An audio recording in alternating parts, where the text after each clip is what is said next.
well over 200,000 out there. You're getting such pot odds. You must make the call here. Plus, you have a chance to eliminate a player. And indeed, Scott does make the call.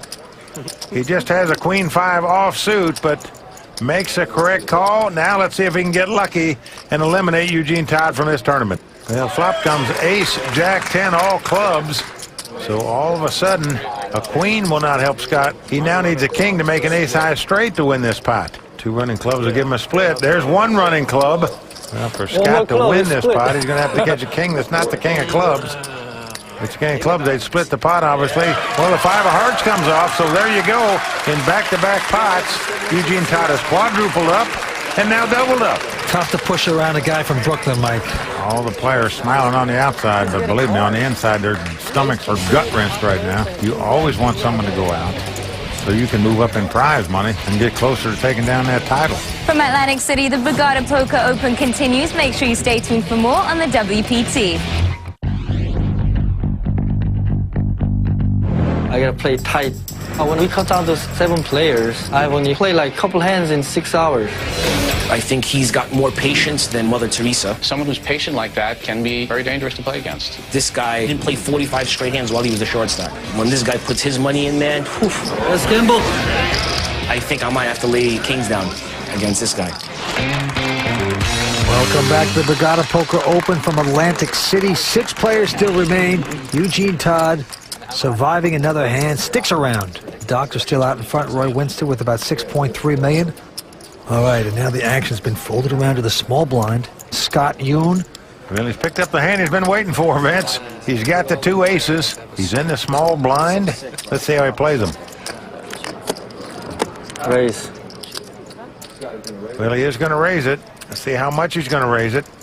Wow, he's raised it 300,000.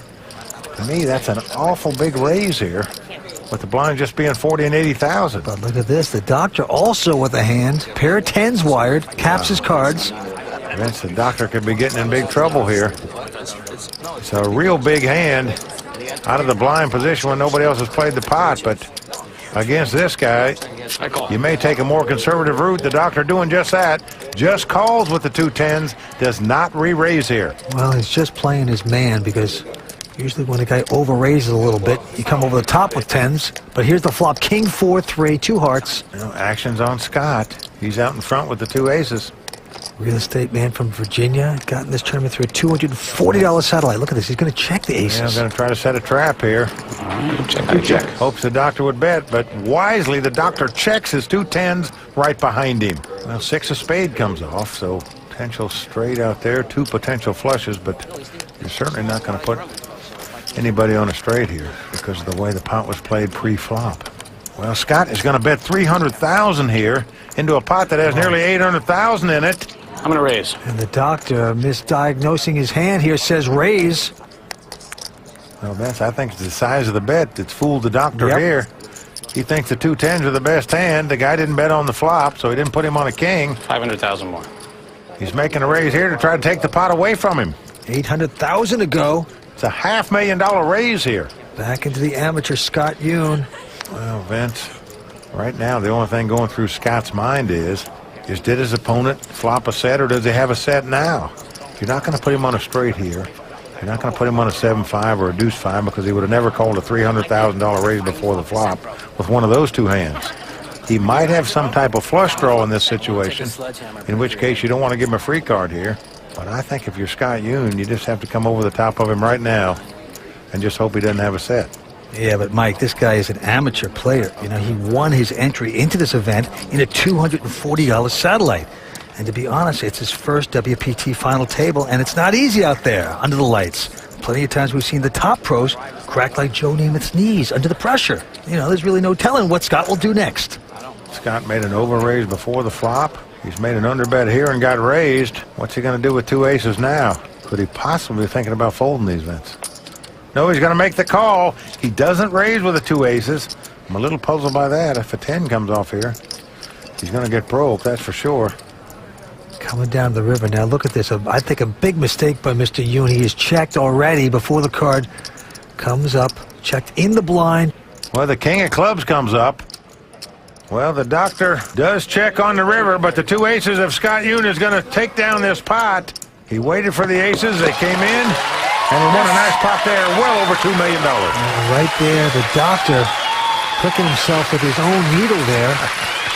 Scott jumps back into second place right now with over $4 million in chips after taking down that pot. The winner's going to take home close to $1.6 million here tonight. It's going to be on Mark Weitzman. He lays his hand down. Mike Matusow now with the queen nine of diamonds. Here we go, 3 for 3 for Mike. He's going to limp in and make the call. Calls 80,000 with it. To Eugene Todd, who has an ace-8. And he's thinking about this. Well, Vince, I don't blame him. Just can't expect Matusow to have that big a hand, or he would have raised it coming in, unless he's trying to trap. But even then, if you pick up an ace high, you've only got a couple 100,000 left. You're sort of desperate. Desperate people have to do desperate things at the poker table. And right now, you have to sense that Eugene's got to have that desperate feeling anyway, because he's so short on chips. Well, big decision for him, but yes, he is going to go all in with it. He wanted to go all in there. He forgot he had his cards capped by one of those $5,000 chips. So in truth, he's bet $225,000. Well, Scott Youn is folded. The doctor's out. Haralaba's not playing, so back around, of course, to Matusow. Well, I didn't go all in, right? I don't know how this work, right? Oh, he's going to probably put you all in a second.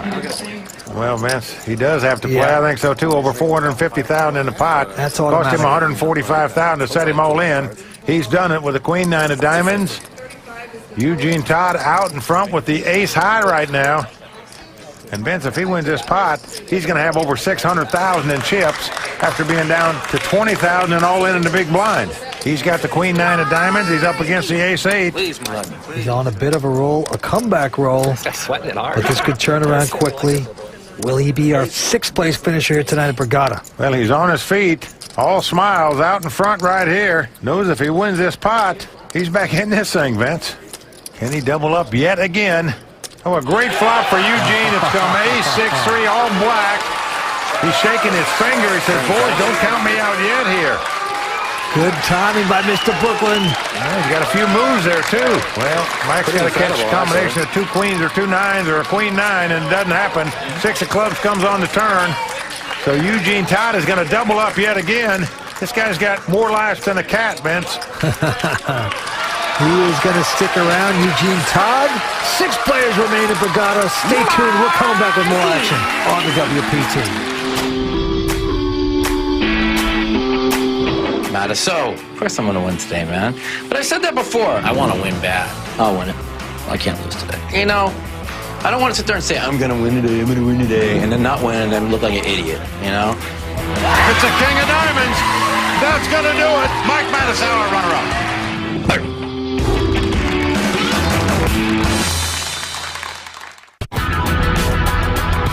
All the tournament players love the structure in this tournament. It's very, very slow, but I'm not a tournament player. I'm mainly a cash game player. I'm sort of like semi-retired now. I'm not used to playing these long hours. It's a huge amount of work. I'd like it to be much faster. I'd like it to be over with in like 2 days, not 5 days. But it's a large amount of money. It's a tough way to make an easy living. We are back at the Borgata Poker Open, where 5 days ago, 560 players started. You're down to these 6 right now, and the doctor's still out in front with about $5.1 million in chips. Right behind him, Scott Youn with about $3.8 million in second place. Haralamus Figueres in third place with a little over $3.5 million. And the winner's going to take home close to $1.6 million here tonight. It's going to be on the mouth. Mike Matusow is going to muck a 9-10. Mr. Brooklyn now with a king 5 goes away. Well, Scott Youn folding as well, as is Dr. Winston. So we're down to the 2 blinds. Haralamus peeks down to Jack 9 offsuit. He looks over at Mark's stack. Wanting to know how many chips Mark's got. He sees it's about $1 million. I'm all in. And Haralamus says all in. Well, he's just trying to take the pot right here, right now. Against an ace-3, it might work. I call. But Mark Weitzman is going to make the call. Wow, he coolly makes a brilliant call. He just figured that if a guy had a real giant hand, why would he move all in and want to shut me out? He'd want action, wouldn't he? Mark felt the ace-high was the best hand. He went with it. If he gets unlucky, he's going to be out in 6th place. But win or lose this pot, you've got to salute that call for all your money in that situation. Well, the flop comes 10-10-7 with 2 hearts. This gives Haralamus a straight draw.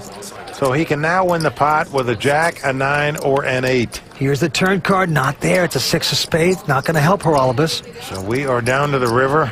Mark Weitzman only needs to dodge a jack, a 9, or an 8 to double up and stay alive here. Let's see if he can do it. It's a 4 hearts on the river. So Mark Weitzman making a very nice call there with the ace-3 for all his money to double up. This is a very clever player, but I like his attitude about it. Not bragging about it, just a cool, calm, collected, brilliant call, taking home the money. Been playing high-stakes poker for a lot of years. And Vince, I'm talking about playing against the best players in the world. He was in with Chip Reese and Doyle Brunson way back when. Just hasn't played that many tournaments in his life. And he told me, Mike,